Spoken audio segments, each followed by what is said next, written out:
নমস্কার বন্ধুরা, সকলে কেমন আছো? আশা করি সকলেই ভালো আছো। ভালো থাকো, সুস্থ থাকো, এই কামনাই করি। আবারও তোমাদের কাছে কিন্তু ছোট্ট আর নতুন একটা ভিডিও নিয়ে চলে এলাম আমি পিউ। এখন কিন্তু ঘড়ির কাঁটায় বাজে কিন্তু সকাল 8টা, আর এই 8টার সময়তেই ভিডিওটা শুরু করলাম তোমাদের সকলকে সাথে নিয়ে। তো রোজকারের মতো কিন্তু আজকেও সব বাসি কাজ সারা হয়ে গিয়েছিল সকাল সকাল উঠে। আর যেটা তাকে বিছানাটা ক্লিন সেটাও কিন্তু করে নিয়েছিলাম, সেটা আর দেখানো হয়নি ভিডিওর মধ্যে, কারণ আজকে সকালটা খুব ব্যস্ততা, ঠিক আছে, ব্যস্তময় বলতে পারো। কারণ হাজব্যান্ড ডিউটি বেরোবে, মেয়ে স্কুল বেরোবে, বুঝতেই পারছো যে সকালটা ভীষণ ভীষণ ব্যস্তময়। তো তার মধ্যেও কিন্তু তোমাদের জন্য ভিডিওটা আমি করলাম অনেক কষ্ট করে। তো তাই জন্যে কিন্তু ভিডিওটাকেও স্কিপ করো না, পুরো ভিডিওটা কিন্তু দেখো। যদি ভালো লেগে থাকে লাইক কমেন্ট করো, কেমন? তো ভিডিও দেখতে পেলে যে মেয়ের জন্য দুধ গরম করছিলাম, তো দুধটা ওকে খাইয়ে দিয়েছিলাম। তারপরে এই যে ওরা দু বোনে বাটার টোস্ট খাচ্ছিল, আর ওরা বাটার টোস্ট খাওয়া মানে ভীষণ চিনি দিয়ে খাবে, মানে অল্প চিনি হলে হবে না। আর এই যে এইদিকে মেয়ে বায়না ধরেছে স্কুলেতে চাউমিন টিফিন নিয়ে যাবে। তো সব সবজি তো ফ্রিজেই ছিল, সেটা কাটাকাটি করে নিয়ে কিন্তু চাউমিনটা বসিয়ে দিয়েছি ওর জন্য। আর আমি যখন রান্নায় আসি সব কিন্তু জোগাড়জান্তি করে নিয়ে তবেই কিন্তু রান্নায় আসি। শুধু চাউমিনের বলে নয়, আমি হচ্ছে রান্নার যে রান্না হবে দুপুরের রান্না, সেটাও কিন্তু আমি জোগাড় করে নিয়েছিলাম। তাতে কি বলো তো, সুবিধাটা হয়, 10 বার ধরে আর কাটাকাটির ঝামেলাটা থাকে না, আর মশলা তো বাটাই থাকে। আর তোমাদের সাথে দেখো কথা বলতে বলতে আমার চাউমিনটা রেডি হয়ে গেছে একেবারে, মেয়ের বক্সেতে তুলেই দিলাম। আর আমাদের তো ওদিকে ছোলা আলু সেদ্ধ হচ্ছিলো, ওটা আমরা টিফিন করে নেব বড়রা। আর ছোটো মেয়ে আর আমার জায়ের ছেলেটাকে একটুখানি চাউমিন দিলাম, ওরাও খাবে না, তবু একটু বায়না। ছোটো প্যাকেট যাই হোক করেছিলাম, বড় প্যাকেট করিনি। আর হচ্ছে এদিকে ভাত বসিয়ে দিয়েছি, আর এদিকে যে থোড়ের তরকারি হবে সেটাই দেখেছো তো, সব আমার সবজি সব কিন্তু কাটা, যা যা রান্না হবে। আর 2-3 পিস মাছ ছিল, সেটা হচ্ছে জল দিয়ে রেখেছি ফ্রিজ থেকে বার করে বরফ গলানোর জন্য। আর বড় মেয়ে বললো মাছ খাবে না, ওর জন্য ডিম সেদ্ধ করে দেব। ও ভাত খেয়ে চলে যাবে, আর এসেও ভাত খেতে চায় না, কারণ স্কুল থেকে আস্তে আস্তে প্রায় বিকেল 3:30 পৌনে 4টে হয়ে যায়। অত বেলায় ভাত আর খায় না, একেবারে হচ্ছে কোনো এসে একটু ফল খায়, দিলাম জোর করেও, তাও ফলটা খায় জোর করে, ঠিক আছে, নিজে থেকে খাবে না, জোর জবরদস্তি খাওয়া, জানোই তো এখন সব বাচ্চাদের হচ্ছে ফাস্ট ফুড খেয়ে খেয়ে এটাই অভ্যাস। এদিকে থোড়টা হচ্ছে সুন্দর করে কষিয়ে নিয়েছি। আর আমি তো থোড় রান্না করলে আদা জিরে বাটা দিয়ে করি, তোমরা কে কীভাবে করো সেটা জানিও। আর তরকারিটা বসিয়ে দিয়ে আমরা টিফিন করতে চলে গিয়েছিলাম, টিফিনও হয়ে গেছে। আর এদিকে দেখো তরকারিটাও আমার প্রায় সব কমপ্লিট হয়ে গেছে।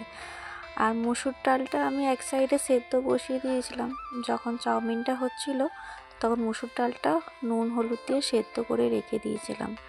শুধু মানে পেঁয়াজ আর কাঁচা লঙ্কা দিয়ে সাঁতলে নেবো, এই যে দেখতেই পেয়েছো।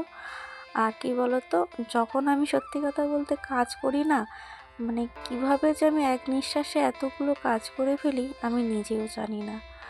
আমার মা তো যখন আসে আমার বাড়িতে, তখন আমার মাই অবাক হয়ে যায় যে এত তাড়াতাড়ি এতগুলো কাজ কি করে আমি সব কিছু মেনটেন করে সামলে নিই, আবার দুটো মেয়ে নিয়ে, ঠিক আছে। মানে পরিস্থিতি সত্যি কথা বলতে প্রত্যেকটা মেয়েরই জীবন বদলে দেয় সব কিছুই। মানে আমি নিজেও এত কাজ কোনোদিন নিজের লাইফে কোনোদিন করিনি, ঠিক আছে, কিন্তু বললাম না, পরিস্থিতি মানুষকে সব কিছু শিখিয়ে দেয় আর পাল্টে দেয় সকলকে, তাই না? সেটা আমার ক্ষেত্রে কেন, প্রত্যেকটা মেয়ের ক্ষেত্রেই, শুধু আমার ক্ষেত্রে না।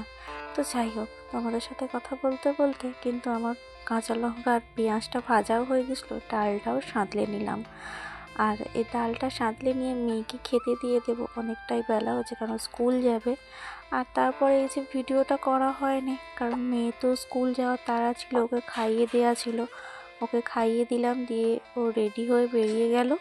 তারপরে এই যে মানে ধীরে সুস্থে গ্যাসটাকে মুছে নিলাম, নিয়ে তারপরে হচ্ছে যে বাসনগুলো আছে সেগুলো মাজা দেওয়া করব, করে ছোটো মেয়েকে স্নান করে তারপরে আমি স্নান করব। আর স্নান করতে যাওয়ার আগে ভাবছিলাম মুখটা একটুখানি পরিষ্কার করে নিই, কারণ সংসারের মধ্যে নিজেকেই কখন যে ভুলে যাচ্ছি নিজেই মনে পড়ছে না। তো সংসারের সাথে সাথে কিন্তু নিজেকেও সুন্দর রাখতে হবে, নাহলে কিন্তু একদম ভূতের মতো দেখাবে, মানে নিজেকে তখন ভুলে যাব, চিনতে পারবো না, তাই না?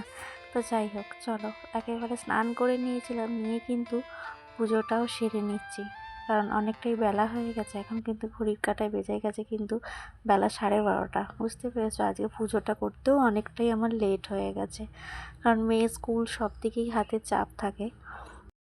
তো তারপরে আর ভিডিও করা হয়নি। তো আগের দিনে এটা হচ্ছে সন্ধ্যাবেলা থেকে রাত পর্যন্ত ভিডিওটা করে রেখেছিলাম তোমাদের জন্য, যে আমি রাত্রিরে কিভাবে রান্নার পর কাজ গুছিয়ে রাখি যাতে সকালবেলাটা একটু হালকা হয়, কিভাবে কাজ গুছিয়ে রাখি সেইটাই তোমাদের সাথে শেয়ার করবো বলে এই ভিডিওটা করা আমার কাছে।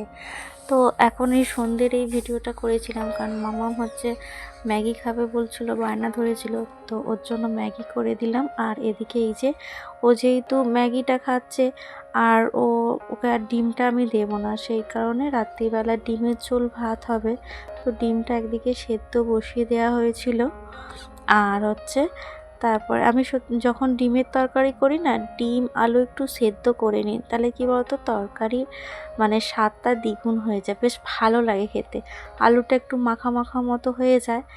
আর আমি পুরো ফুল সেদ্ধ করে নিই না, আলুটা হালকা সেদ্ধ থাকে, তাহলে কী বলতো কষতে কষতেই পুরো সেদ্ধ হয়ে যায়। আর এই যে চলো ঝটপট করে ডিমগুলো ছাড়িয়ে নিয়ে ডিমের তরকারিটা বসিয়ে দিই। আর তারপরে আমি কাজ কিভাবে গুছিয়ে রাখি সেটাই তোমাদের সাথে শেয়ার করব। আর এই যে দেখো সব কিছু কিন্তু আমি যোগাড়যন্ত্র করেই নিয়েছি, বুঝতে পেরেছ? আর ওদিকে কিন্তু আমি ডিমের ঝোলটা বসিয়ে দিয়েছিলাম, সেটা আর দেখানো হয়নি ভিডিওতে। আর অনেকগুলো টুকিটাকি টিফিনের বাসন পড়ে গিয়েছিল, চায়ের বাসন, টিফিনের বাসন, অনেকগুলোই বাসন পড়ে গিয়েছিল। তো সেই জন্যেই কিন্তু এগুলো মাজা ধোয়া করতে বসে গেছি। আর এই কাজগুলো গুছিয়ে রাখলে কিছুটা না সকালবেলাটা একটু হালকা হয়, নাহলে না অনেক বাসন হয়ে যায়, এতগুলো বাসন মাজা, তারপরে সব সংসারের বাসি কাজ জানো তো যেগুলো হয়। ওই জন্যে কী করি, রাত্রিবেলা আমি কিছু বাসন মেজে রাখি যাতে একটু সুবিধা হওয়ার জন্য। ভিডিওটা এইটুকুই ছিল, কেমন লাগলো কমেন্ট করে জানিও। আজ তাহলে আসি, সকলকে টাটা।